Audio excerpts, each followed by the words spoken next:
वो सब्ज़ गुंबद वो नूर का साया, वो अज़मतों का मोहब्बतों का फसाना। वो सब्ज़ गुंबद वो नूर का साया, वो अज़मतों का मोहब्बतों का फसाना। खुदा करे नसीब हो हमको भी दीद उसकी, कि है वो इश्क की मंजिलों का ठिकाना। अस्सलामु अलैकुम वरहमतुल्लाहि वबरकातुहू। नाज़रीन किराम, एक सवाल बहुत ज़्यादा पूछा जाता है और उस मसले के बारे में दिल के अंदर एक तज़ब्ज़ुब, एक कशमकश और एक उलझन से रहती है कि इसके और इसके दरमियान में क्या फ़र्क है, इस मसले का शरीयत की नज़र में क्या हुक्म है। और वो मसला है ये कि हज और उम्रे में क्या फ़र्क होता है। आदमी हज पर भी जाता है, आजकल उम्रे पर बहुत ज़्यादा लोग जा रहे हैं। इन दोनों के दरमियान में फ़र्क क्या है? देखिए, फ़र्क कई एतबार से होता है। एक सवाब के एतबार से फ़र्क होता है, एक वक्त के एतबार से फ़र्क होता है, एक ज़माने के एतबार से फ़र्क होता है और एक अरकान के एतबार से फ़र्क होता है।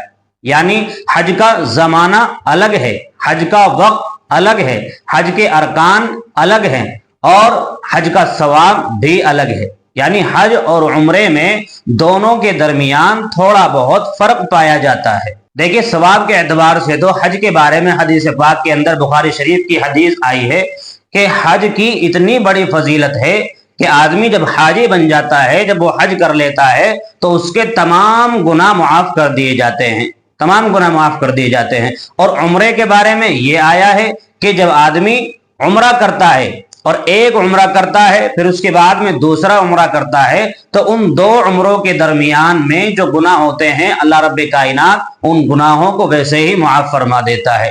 और एक दूसरी हदीस तिरमिज़ी शरीफ के अंदर उम्रे की फजीलत के तई आई है कि जब आदमी उम्रा कर लेता है तो उसके गुनाह इस तरीके से धुल जाते हैं जिस तरीके से जब सोने को भट्टी के अंदर डाला जाता है और उसको तपाया जाता है तो उसके अंदर से सोना, जो खालिस सोना होता है, वो अलग हो जाता है और उस भट्टी के अंदर तप करके जो कोड़ा और कबाड़ होता है वो अलग हो जाता है। यानी उम्रा अल्लाह रब्बे कायनात की गुनाहों से धोने की एक भट्टी है। जब आदमी उम्रे पर चला जाता है और उम्रा अदा करता है तो अल्लाह रब्बे कायनात अपनी उस भट्टी में डाल करके उसके तमाम गुनाहों को माफ फरमा देते हैं। और इसी हदीस में ये भी बात आई है कि आदमी के फक्र व फाके को खत्म और दूर कर दिया जाता है, रिज्क के मसले को उसके लिए आसान बना दिया जाता है।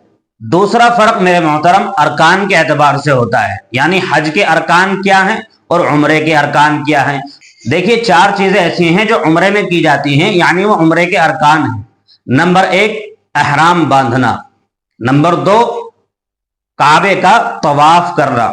नंबर तीन, सई करना, यानी सफा और मरवा जो पहाड़ी हैं उनके दरमियान में तेजी के साथ चलना।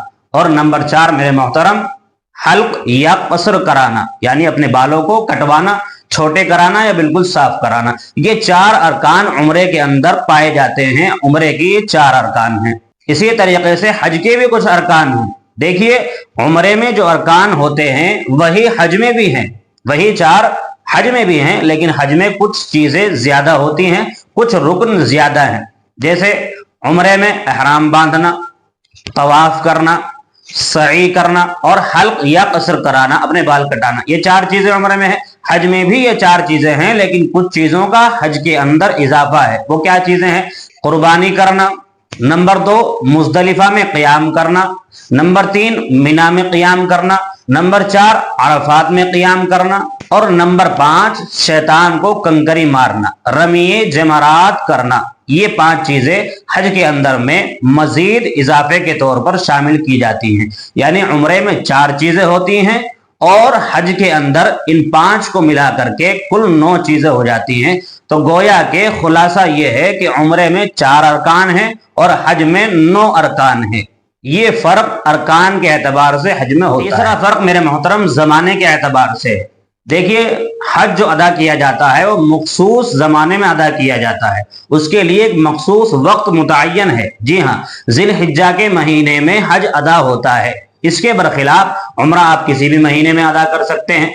जब आप हज करने के लिए गए हैं तो साथ में उम्रा भी कर सकते हैं। जी हाँ, बहुत से लोग ऐसे भी करते हैं, करना चाहिए। ये भी ज्यादा सवाब हासिल करने का एक मुअस्सिर जरिया है। हज के साथ में उम्रा कर सकते हैं, लेकिन हज का एक मखसूस मुतय्यना वक्त है, उम्रे का कोई वक्त मुतय्यन नहीं है। इसी तरीके से मेरे मोहतरम एक फ़र्क वक्त का भी है, यानी हज और उम्रे के दरमियान में जो बाज़ फ़र्क पाए जाते हैं उनमें एक फ़र्क जो है वक्त का भी है। हज में बहुत ज़्यादा वक्त लगता है, 1 महीना 1.5 महीना लग जाता है, जबकि उम्रे में ऐसा नहीं है। उम्रे में तो आप 4 घंटे में फारिग हो सकते हैं, 2.5 घंटे में भी उम्रा पूरा हो सकता है। आपको एहराम बांधना है, फिर तवाफ करना है, फिर आपको जो है सई करनी है और अपने बाल कटाने में 2-2.5 घंटे में 3 घंटे में आराम से ये काम मुकम्मल हो सकता है। तो हज और उम्रे के दरमियान में ये 4 तरह के ऐसे फर्क पाए जाते हैं जो बिल्कुल जाहिर और बाहिर हैं और हज और उम्रे की इबादत को, इसकी तारीफ को बिल्कुल अलग बनाते हैं। ये 4 तरह के फर्क होते हैं। उम्मीद है कि आपको ये बात समझ में आ गई होगी। अल्लाह पाक अमल की तौफीक नसीब फरमाए। इस वीडियो में बस इतना ही। अपना ख्याल रखिएगा। अस्सलामु अलैकुम वरहमतुल्लाहि वबरकातुहू।